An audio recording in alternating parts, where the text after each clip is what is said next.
금 따는 콩밭. 저자 김유정. 땅속 저 밑은 늘 음침하다. 고달픈 간드레불 맥없이 푸르기하다. 밤과 달라서 낮엔 되우 흐릿하였다. 겉으로 황토 장벽으로 앞뒤좌우가 콩 막힌 좁직한 구댕이, 흡사히 무덤 속같이 귀중중하다. 싸늘한 침묵, 쿠더부레한 흙내와 징그러운 냉기만이 그 속에 자욱하다. 곡괭이는 뻔질 흙을 이르짚는다. 안팡스러이 내려쪼며 퍽, 퍽, 퍽 이렇게 맷떨어진 소리뿐. 그러나 간간 우수수하고 벽에 헐린다. 영식이는 일손을 놓고 소매자락을 끌어당겨 얼굴에 땀을 흘린다. 이놈의 줄이 언제나 잡힐는지 기가 찼다. 흙 한 줌을 집어 코 밑에 바짝 들여대고 손가락으로 샅샅이 뒤져본다. 완연히 버력은 좀 변한 듯 싶다. 그러나 불통 버력이 아주 다 풀린 것도 아니었다. 밀동 버력이라야 금이 온다는데 왜 이리 안 나오는지. 곡괭이를 다시 집어든다. 땅에 무릎을 꿇고 궁뎅이를 번쩍 든 채 씩씩거린다. 곡괭이는 무작정 내려 찍는다. 바닥에서 물이 스미어 무릎팍이 흔건히 젖었다. 굳어픈 천판에서 흙방울은 내리며 목덜미로 굴러든다. 어떤 때에는 웃벽의 한쪽이 떨어지며 등을 탕 때리고 부서진다. 그러나 그는 눈도 하나 깜짝하지 않는다. 금을 캔다고 콩밭 하나를 다 잡쳤다. 약이 올라서 죽을 둥 살 둥 눈이 뒤집힌 이 판이다. 손바닥에 침을 탁 뺏고 곡괭이 자루를 한번 꼬나 잡더니 쉴 줄 모른다. 등 뒤에서는 흙 긁는 소리가 득득 난다. 아직도 버력을 다 못 친 모양. 이 자식이 일을 하나 시졸 하나. 남은 속이 바직바직 타는데 웬 배심이 이리도 좋아. 영식이는 살깃 띈 시선으로 고개를 돌렸다. 아무 말 없이 수제를 노려본다. 그제야 꾸물꾸물 바지개에 흙을 담고 등에 메고 사다리로 올라간다. 굿이 풀리는지 벽이 으찔하였다. 흙이 부서져 내린다. 전날이라면 이곳에서 아내 한번 못하고 생죽음이나 안 할까. 털끝까지 쭈뼛할 게다. 그러나 이젠 그렇게 되고도 싶다. 수제란 놈하고 흙더미에 묻히어 한꺼번에 죽는다면 그게 오히려 날 거다. 이렇게까지 몹시 미웠다. 이놈 풍치는 바람에 애꿎은 콩밭 하나만 결단을 냈다. 뿐만 아니라 모두가 낭패다. 세벌 논도 못 맸다. 논둑이 푸른 성큼 자란 채 어지러이 널려있다. 이 기미를 알고 지주는 대노하였다. 내년부터는 농사질 생각을 말라고 발을 굴렀다. 땅은 암만을 파도 지수가 없다. 이만해도 5길은 헐썩 넘었으리라. 좀 더 짚어야 오를지 혹은 북으로 밀어야 오를지 우두머니 망설거린다. 금점일에는 풋뜸이다. 입대껏 수제의 지휘를 받아 일을 하여왔고 앞으로도 역 그러해야 금을 딸 것이다. 그러나 그런 칙칙한 짓은 안 한다. 이리와 이것 좀 파게. 그는 어쓴 위풍을 보이며 이렇게 분부하였다. 그리고 저는 일어나 손을 털며 뒤로 물러선다. 수제는 군말 없이 고분하였다. 시키는 대로 땅에 무릎을 꿇고 벽체로 군버력을 긁어낸 다음 다시 파기 시작한다. 영식이는 치다 나머지 버력을 짊어진다.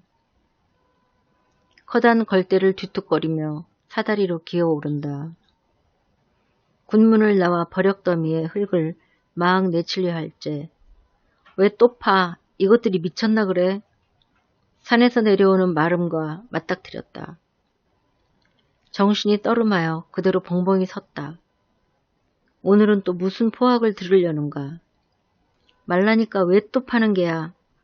하고 영식이 바지기 뒤를 지팽이로 꽉 찌르더니 갈아먹으라는 밭이지 흙 쓰고 들어가라는 거야? 이 미친 것들아. 콩밭에서 웬 금이 나온다고 이 지랄들이야 그래. 하고 목에 핏대를 올린다. 밭을 버리면 간수 잘못한 자기 탓이다. 날마다 와서 그 북새를 피고 금하여도 다음날 보면 또 여전히 파는 것이다. 오늘로 이 구덩이를 도로 묻어놔야지 내일로 당장 징역 갈 줄 알게. 너무 감정에 격하여 말도 잘 안 나오고 떠듬떠듬거린다. 주먹은 곧 날아들듯이 허구리 깨서 불불 떤다. 오늘만 좀 해보고 그만두겠어요. 영식이는 낯이 붉어지며 가까스로 한마디 하였다. 그리고 무턱대고 빌었다. 마름은 들은 척도 안 하고 가버린다. 그 뒷모양을 영식이는 멀거니 배웅하였다. 그러다 콩밭 낯짝을 들여다보니 무던히 애통 터진다. 멀쩡한 밭에가 구멍이 사면 풍풍 뚫렸다. 예제없이 버력은 무대기 쌓였다. 마치 사태 만난 공동묘지와도 같이 귀살졌고 대우 을씨년스럽다. 그다지 잘 되었던 콩포기는 거반 버력더미에 다 깔려버리고 군데군데 어쩌다 남은 놈들만이 고개를 나풀거린다. 그 꼴을 보는 것도 자식 죽는 걸 보는 게 낫지 차마 못할 경상이었다. 농토는 모조리 떨어질 것이다. 그러나 대관절 올 밭도지 벼 두 선반은 뭘로 해내야 좋을지. 게다 밭을 망쳤으니 자칫하면 징역을 갈는지도 모른다. 영식이가 구덩이 안으로 들어왔을 때 동무는 땅에 주저앉아 쉬고 있었다. 태연 무심히 담배만 뻑뻑 피는 것이다. 언제나 줄을 잡는 거야? 이제 차차 나오겠지. 인제 나온다 하고 코웃음치고 엿먹더니 조금 지나매 이 새끼 흙덩이를 집어들고 골통을 내려친다. 수재는 억후하고 그대로 폭 엎드린다. 그러나 벌떡 일어선다. 눈에 띄는 대로 곡괭이를 잡자 대뜸 달겨들었다. 그러나 강약이 부동, 왁살스러운 팔뚝에 충겨져 벽에 가서 쿵 하고 떨어졌다. 그 순간에 제가 빼앗긴 곡괭이가 정배기를 겨누고 날아드는 걸 보았다. 고개를 획 돌린다. 곡괭이는 흙벽을 퍽 찍고 다시 나간다. 수재 이름만 들어도 영식이는 이가 갈렸다. 분명히 홀딱 속은 것이다. 영식이는 본디 금전에 이력이 없었다. 그리고 흥미도 없었다. 다만 밭고랑에 웅크리고 앉아서 땀을 흘려가며 꾸벅꾸벅 일만 하였다. 오랜 콩도 뜻밖의 잘 열리고 맘이 좀 놓였다. 하루는 홀로 김을 메고 있노라니까. 여보게 덥지 않은가? 좀 쉬었다 하게. 고개를 들어보니 수재다. 농사는 안 짓고 금전으로만 돌아다니더니 무슨 바람이 또 왔는지 싱글벙글한다. 좋은 수나 걸렸다 하고 돈 좀 많이 벌었나? 나 좀 주게. 벌고 말고 껏 먹고 맘껏 쓰고 했네. 술에 거나한 얼굴로 신껏 주적거린다. 그리고 반머리에 쭈그리고 앉아 한참 객설을 부리더니 자네 돈벌이 좀 안 하려나? 이 밭에 금이 묻혔네. 금이. 뭐? 하니까 바로 이 산 너머 큰 골에 광산이 있다. 광부를 300여 명이나 부리는 노다지판인데 매일 소출되는 금이 70량을 넘는다. 돈으로 치면 7,000원. 그 줄맥이 큰 산허리를 뚫고 이 콩밭으로 나왔다는 것이다.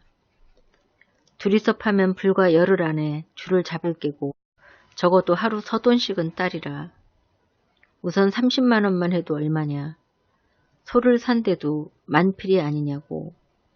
그러나 영식이는 귀담아 듣지 않았다. 금점이란 칼 물고 뜀뛰기다. 잘 되면 이연이와 못 되면 신세만 조진다. 이렇게 전일부터 들은 소리가 있어서였다.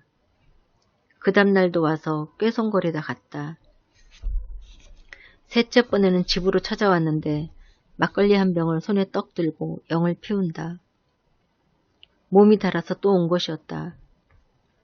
봉당에 걸터 앉아서 저녁상을 물끄러미 바라보더니 조당수는 몸을 훑는다는 둥, 일꾼은 든든히 먹어야 한다는 둥, 남들은 논을 사느니 밭을 사느니 떠드는데 요렇게 지내다 그만둘 테냐는 둥 일조 없게 짓거린다.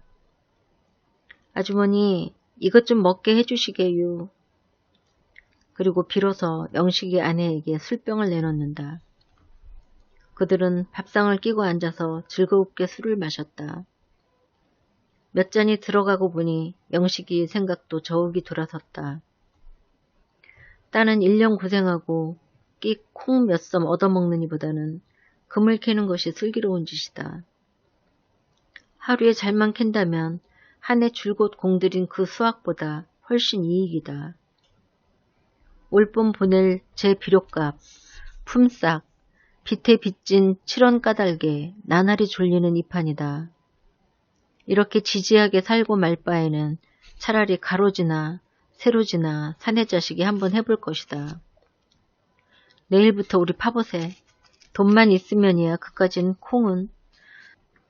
수재가 안달스리 재우쳐 보채일째 선뜻 응낙하였다. 그래 보세. 빌어먹을 거 안 됨 그만이지. 그러나 꽁무니에서 죽을 마시고 있던 아내가 허구리를 쿡쿡 찔렀게 망정이지. 그렇지 않았더면 좀 주저할 뻔도 하였다. 아내는 아내대로의 심이 빨랐다. 시체는 금점이 판을 잡았다. 섣부르게 농사만 짓고 있다간 결국 비렁뱅이밖에는 더 못된다. 얼마 안 있으면 산이고 논이고 밭이고 할 것 없이 다 금쟁이 손에 구멍이 뚫리고 뒤집히고 뒤죽박죽이 될 것이다. 그때는 뭘 파먹고 사나. 자 보아라. 머슴들은 짜이나 한 듯이 일하다 말고 후딱하면 금점으로들 내빼지 않는가. 일꾼이 없어서 오랜 농사를 질 수 없느니 마느니 하고 동리에서는 떠들썩하다. 그리고 번동 포농이 쫓아 호미를 내어 던지고 강변으로 개울로 사금을 캐러 달아난다. 그러나 며칠 뒤에는 다비신에다 옥당목을 떨치고 희자를 뽑는 것이 아닌가. 아내는 콩밭에서 금이 날 줄은 아주 꿈밖이었다. 놀라고도 또 기뻤다. 올해는 논양 침만 삼키던 그놈 코다리를 짜장 먹어보겠구나. 만 하여도 속이 매질 듯이 짜릿하였다. 뒷집 양근댁은 금점덕택에 남편이 사다 준 고무신을 신고 나릿나릿 걷는 것이 무척 부러웠다. 저도 얼른 금이나 펑펑 쏟아지면 흰 고무신도 신고 얼굴에 분도 바르고 하리라. 그렇게 해보지 뭐. 저 양반 하잔대로만 하면 어련히 잘 될라고. 얼뚤하여 앉았는 남편을 이렇게 죽였던 것이다. 동이특이 무섭게 콩밭으로 모였다. 수재는 진원이나 하는 듯 이리 대고 중얼거리고 저리 대고 중얼거리고 하였다. 그리고 덤벙거리며 이리 왔다가 저리 왔다가 하였다. 제 딸은 땅속에 놓은 줄맥을 어리마여 보는 맥이었다. 한참을 밭을 헤매다가 산 쪽으로 붙은 한 구석에 딱 서며 손가락을 펴들고 설명한다. 큰 줄이란 본시 산은 산을 끼고 도는 법이다. 이 줄이 노다지임에는 필시 이편으로 비듬이 누웠으리라. 그러니 여기서부터 파들어 가자는 것이었다. 영식이는 그 말이 무슨 소린지 새기지는 못했다.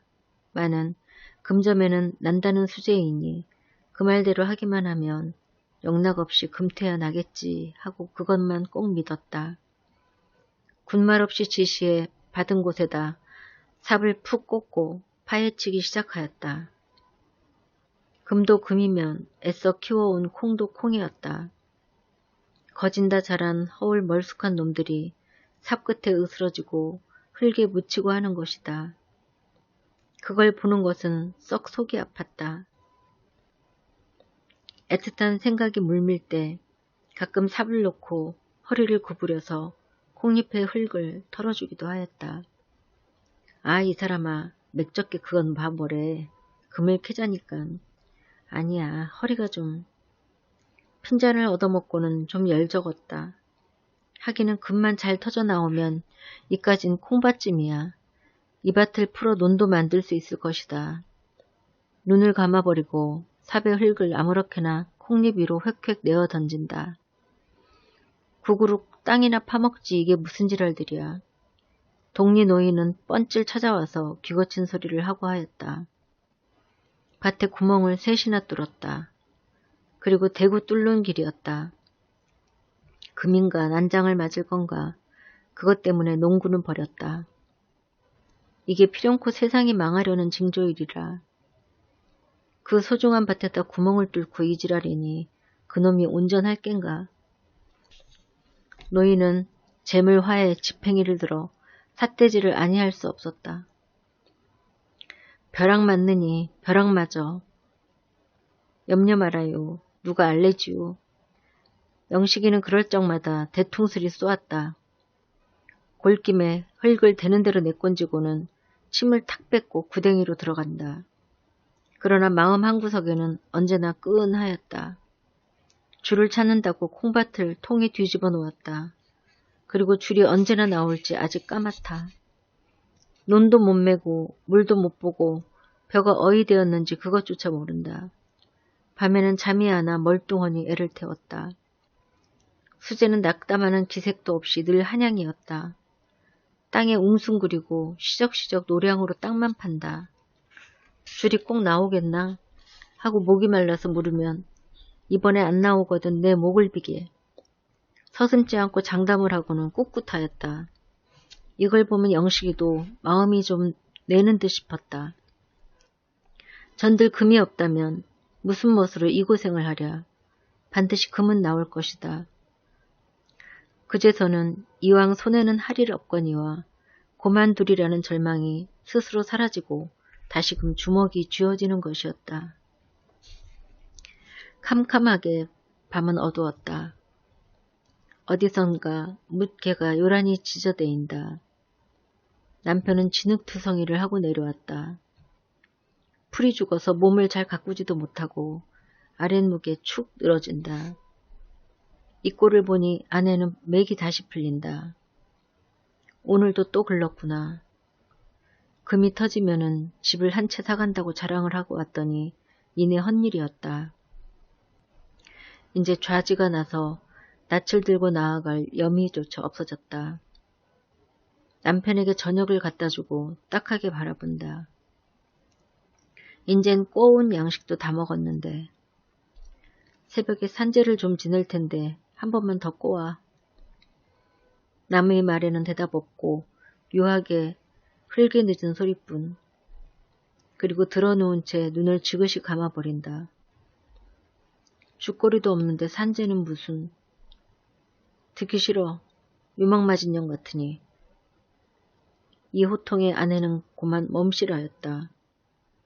요즘 와서는 무턱대고 공연스리 골맞내는 남편이 역 딱하였다. 환장을 하는지 밤잠도 아니 자고 소리만 뻑뻑 지르고 덤벼들려고 든다. 심지어 어린 것이 좀 울어도 이 자식 갖다 내꾼지라고 북새를 피는 것이다. 저녁을 아니 먹음으로 그냥 치워버렸다.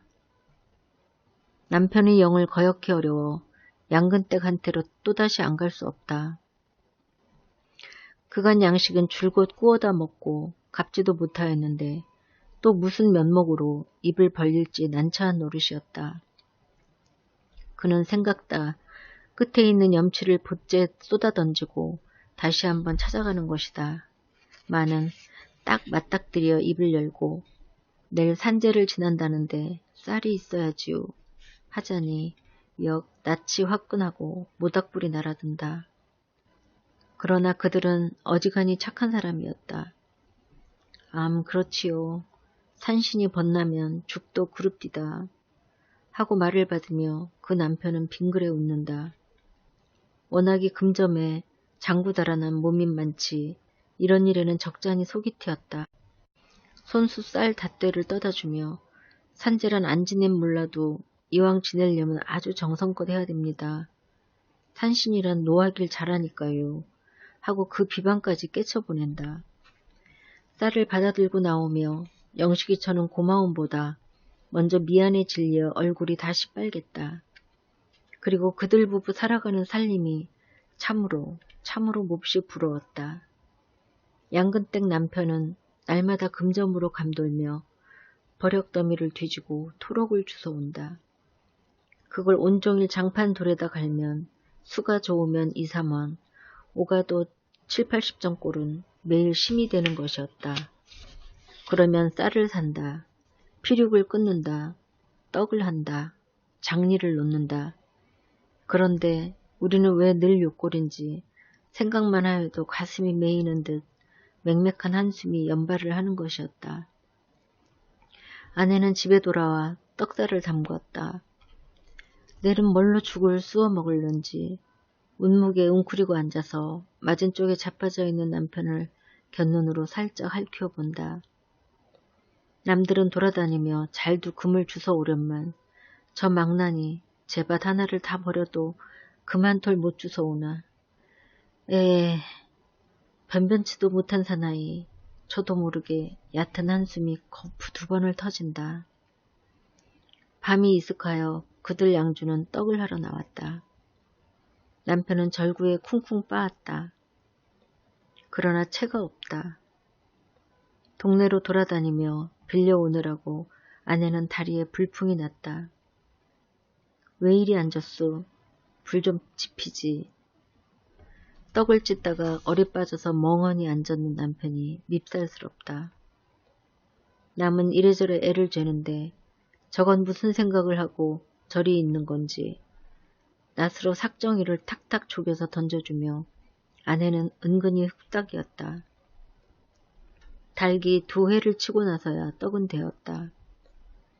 아내는 시루를 이고 남편은 겨드랑이에 자릿대기를 켰다. 그리고 캄캄한 산길을 올라간다.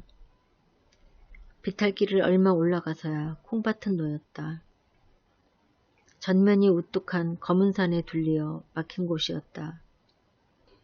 가생이로 느티 대추나무들은 머리를 풀었다. 반머리 조금 못 미쳐 남편은 걸음을 멈추자 뒤의 아내를 돌아본다. 있네. 그리고 여기 가만히 섰어. 시루를 받아 한 팔로 껴안고 그는 혼자서 콩밭으로 올라섰다. 앞에 쌓인 것이 모두가 흙더미. 그 흙더미를 막 돌아설려 할제 아마 돌을 찾나 보다.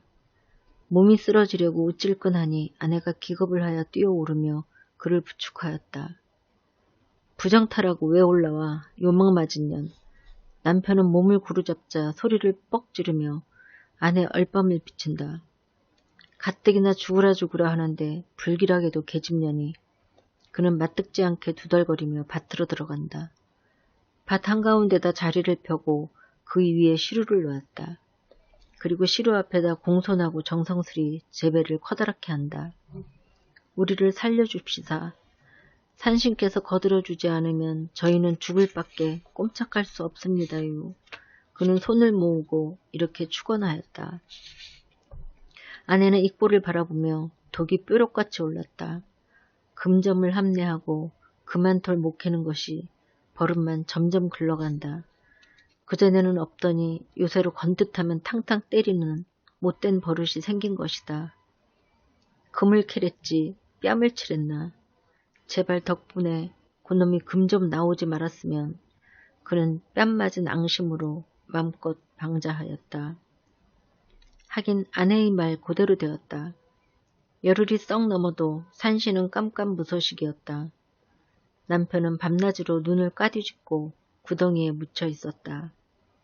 어쩌다 집에 내려오는 때이면 얼굴이 헐떡하고 어깨가 축 늘어지고 겁한 병객이었다. 그리고서 잠자코 커다란 뭉집을 방꼬레에다 퀭 하고 내던지고 하는 것이다. 제 힘이 붙을 죽어나 버렸으면 혹은 이렇게 탄식하기도 하였다. 아내는 바가지에 점심을 이고서 집을 나섰다. 젖먹이는 등을 두드리며 좋다고 끽끽거린다. 이젠 흰 고무신이고 코다리고 생각조차 물렸다. 그리고 금하는 소리만 들어도 입에 신물이 날 만큼 되었다. 그건 고사하고 꼬다먹은 양식에 졸리지나 말았으면 그만도 좋으련만 가을은 논으로 밭으로 누렇게 내리었다.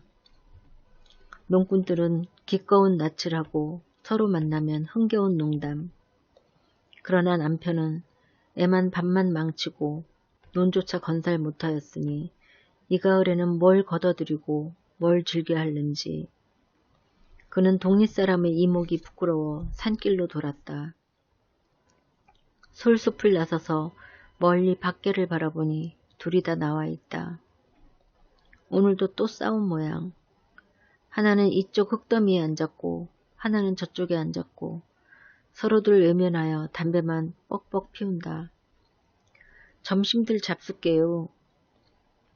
남편 앞에 바가지를 내려놓으며 가만히 맥을 보았다. 남편은 적삼이 찢어지고 얼굴에 상체기를 내었다. 그리고 두 팔을 걷고 먼 산을 향하여 묵묵히 앉았다. 수제는 흙에 박혔다 나왔는지 얼굴은커녕 귓속들이 흙투성이다. 코 밑에는 피딱지가 말라붙었고 아직도 조금씩 피가 흘러내린다. 영식이 저를 보더니 열적은 모양. 고개를 돌려 모로 떨어지치며 입맛만 쩍쩍 다신다. 금을 캐라니까 밤낮 피만 내다 말라는가.